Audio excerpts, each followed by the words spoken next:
নমস্কার বন্ধুরা, আমি অভিনব প্রত্যেক দিনের মতোই নিয়ে চলে এসেছি আজও একটা ইন্টারেস্টিং গাছ বসানোর ভিডিও নিয়ে বাগান বিলাস গ্রিন হবি চ্যানেলের তরফ থেকে। আজকে বন্ধুরা আমি আপনাদেরকে বসিয়ে দেখাবো ক্রিসমাস ক্যাকটাস বা ইস্টার্ন ক্যাকটাস।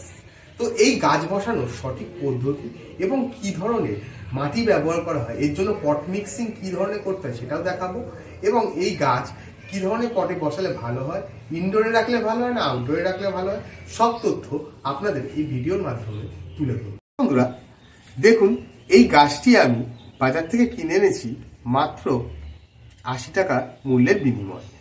আর বন্ধুরা এই গাছটি আমি এনেছিলাম নভেম্বর মাসে। তো নভেম্বর ডিসেম্বর মাসে এই গাছটি আমাকে অনেক পরিমাণে ফ্লাওয়ারিং দিয়েছে বা ফুল দিয়েছিল। তো এই গাছের মৃত্তিকা মূলত পাতা দিয়ে আছে।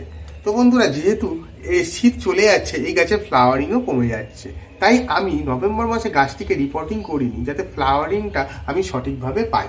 তো বন্ধুরা এখন আমি যেটা করতে চলেছি, এই গাছটিকে একটা পটে পটিং করব।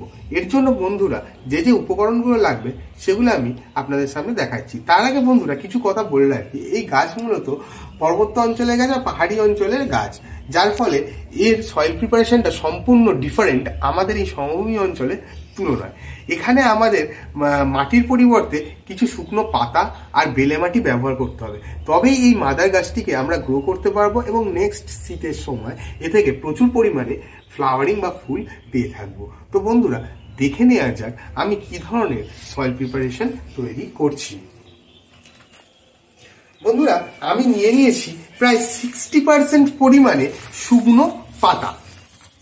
তো বন্ধুরা এই শুকনো পাতা আপনারা যে কোনো শুকনো গাছের পাতাই কালেকশন করতে পারেন এবং কাঁচির সাহায্যে পাতাটাকে অত্যন্ত সাবধানতার সাথে কেটে কুচো কুচো করে নিতে হবে। কেন, এই গাছের মাটিতে আম্লিকতার পরিমাণ অত্যাধিক পরিমাণে বেশি লাগে এবং এই পাতা যখন গাছের গোড়ায় পচতে থাকে তাতে আম্লিকতার পরিমাণ বাড়তে থাকে। তো বন্ধুরা আমি নিয়ে নিয়েছি 60% ঝুড়ো পাতা, কাটা পাতা, একদম ঝুরঝুরে না কিন্তু ঝুরঝুরে।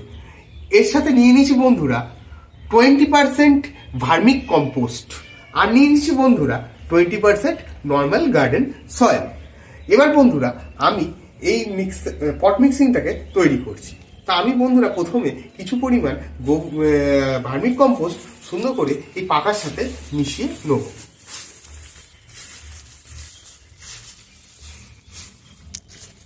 এবার বন্ধুরা কিছু পরিমাণ গার্ডেন সয়েল সেটাও এই পাতার সাথে মিশিয়ে নেব। তো এইভাবে বন্ধুরা আমার পট মিক্সিংটা তৈরি হয়ে গিয়েছে।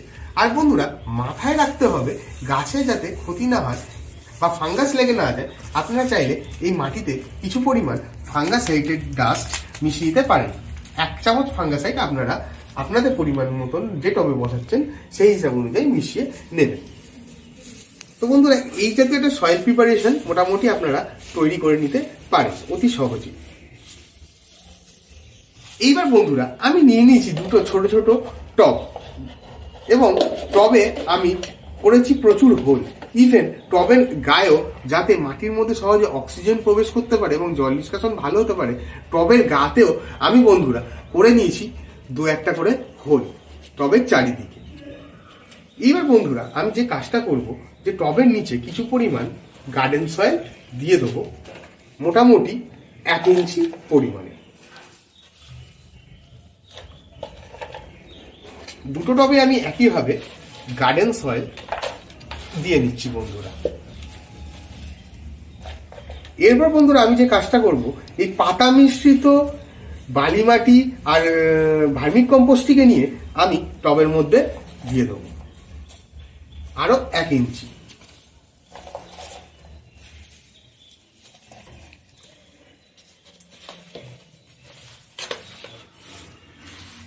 এরপর বন্ধুরা দেখুন, যেহেতু গাছটি পাতার মধ্যে দিয়ে গ্রো করানো হয়েছে গ্রো ব্যাগে, অত্যন্ত সাবধানতার সাথে, আমি আবারও রিপিট করছি বন্ধুরা, অত্যন্ত সাবধানতার সাথে এই গ্রো ব্যাগ থেকে গাছটাকে আপনাকে বার করতে হবে, নয়তো গাছে যদি শিকড় কেটে যায় এই গাছকে বাঁচানো কিন্তু ডিফিকাল্ট হয়ে যাবে। যেহেতু এটা সাকুলেন্ট প্রজাতির গাছ, তাই এই গাছটিকে বাঁচানো অত্যন্ত কঠিন। তাই আমি একটা ব্লেড নিয়ে বন্ধুরা অত্যন্ত সাবধানতার সাথে ধীরে ধীরে এই গ্রো ব্যাগটাকে কাট আউট করে নেব।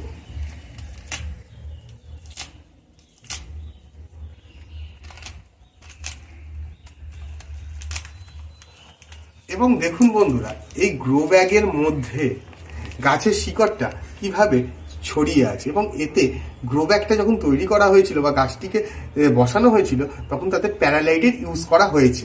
চাইলে আমরা আমাদের সয়েলে প্যারালাইট ইউজ করতে পারি। প্যারালাইট মূলত বন্ধুরা যে কাজটা করে, জল নিষ্কাশনী ব্যবস্থাটাকে উন্নত করে এবং গাছের গোড়ায় জল জমতে দেয় না। এই মুহূর্তে বন্ধুরা আমার কাছে প্যারালাইট না থাকায় আমি আপনাদের এই সয়েল প্রিপারেশনে প্যারালাইটটা মিশিয়ে দেখাতে পারলাম না। অত্যন্ত সাবধানতার সাথে বন্ধুরা ধরে ধরে আর ধীরে ধীরে গাছটিকে গ্রো ব্যাগ থেকে ধীরে ধীরে বার করে নেবেন, যাতে শিকড়ে কোনোভাবেই কোনো রকম ক্ষতি না হয়। এবং সাবধানতার সাথে ধীরে ধীরে গাছটিকে আপনারা বসিয়ে দেবেন আপনার পটিং টবে। এরপর বন্ধুরা ধার থেকে ধীরে ধীরে পরিমাণে পাতা মিশ্রিত মাটিটিকে আপনারা গাছের গোড়ায় ধীরে ধীরে চেপে দেবেন। এবার বন্ধুরা যদি আপনার গাছের ডাল অনেক বড় হয়ে থাকে ক্রিসমাস ক্যাকটাসের, তাহলে আপনারা একটা এরকম কাঠি গাছটিকে সাপোর্ট দেওয়ার জন্য সহজে ব্যবহার করতে পারেন। যে কাজটি আমি করব, এখানে গাছটিকে সাপোর্ট দেবো যাতে কোনোভাবেই গাছের পাতা মাটিতে না লেগে যায়। এতে গাছে ফাঙ্গাস লাগার সম্ভাবনা থাকে বা পাতা পচে যাওয়ার সম্ভাবনা থাকে। এরপর বন্ধুরা খুব সামান্য পরিমাণে জল আমি কি করব, এই গাছটিতে দিয়ে দেবো।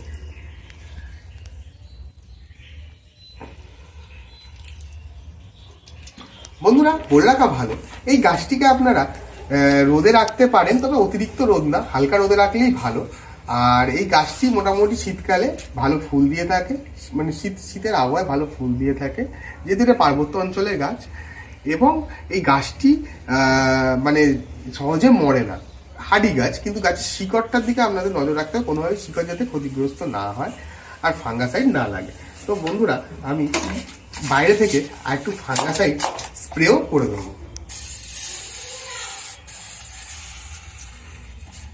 বা আপনারা চাইলে গাছের গোড়াকে যদি ভালো রাখতে চান, একটু ফাঙ্গাসাইড পাউডার, আইবেক্স বা যে কোনো ধরনের একটা ফাঙ্গাসাইড পাউডার নিয়ে নেবেন, নিয়ে জলে 1 চামচ ফাঙ্গাসাইড পাউডারের সাথে জল মিশিয়ে জলটাকে গুলে নেবেন, নিয়ে গাছের গোড়ায় ধার থেকে, গাছের গোড়া একদম না, একদম টবের ধার থেকে অল্প অল্প করে কিছু পরিমাণ ফাঙ্গাসাইড মিশ্রিত জল দিয়ে দিতে পারেন। এতে গাছটি ভালো থাকবে। আর বন্ধুরা আপনারা চেষ্টা করবেন যে এই গাছের মাটিতে জল দেওয়ার একটা প্রসেসিং আছে, অর্থাৎ আপনারা রেগুলার বেসিসে গাছে জল দিলে গাছটি মারা যেতেও পারে। আপনাদের দেখতে হবে মাটি কি পরিমাণে শুকিয়ে গেছে, অর্থাৎ যদি দেখেন যে মাটি অনেক পরিমাণে শুকিয়ে গেছে বা মাটিতে একদম ভিজে ভাব নেই বা স্যাঁতস্যাঁতে ভাবটা চলে গেছে, তখন আপনারা স্প্রে করে জল দিতে পারেন বা 100 ml করে জল দিতে পারেন। তো এটা আপনাদের দেখে বুঝতে হবে যে কখন গাছটিকে আমরা ওয়াটারিং করব, কখন করব না। আর একইভাবে বন্ধুরা আমি আরও একটা আমার ক্রিসমাস ক্যাকটাসকে আর একটা টবে বসিয়ে নেবো। তো বন্ধুরা দেখা হচ্ছে এরকমই আরও ইন্টারেস্টিং কিছু ক্যাকটাস, সাকুলেন্ট আর ইনডোর প্ল্যান্ট আপনারা বসিয়ে কিভাবে তার থেকে ফুল পেতে পারেন বা ঘরের সৌন্দর্যতা বৃদ্ধি করতে পারেন পরবর্তী অন্য কোনো ভিডিওতে।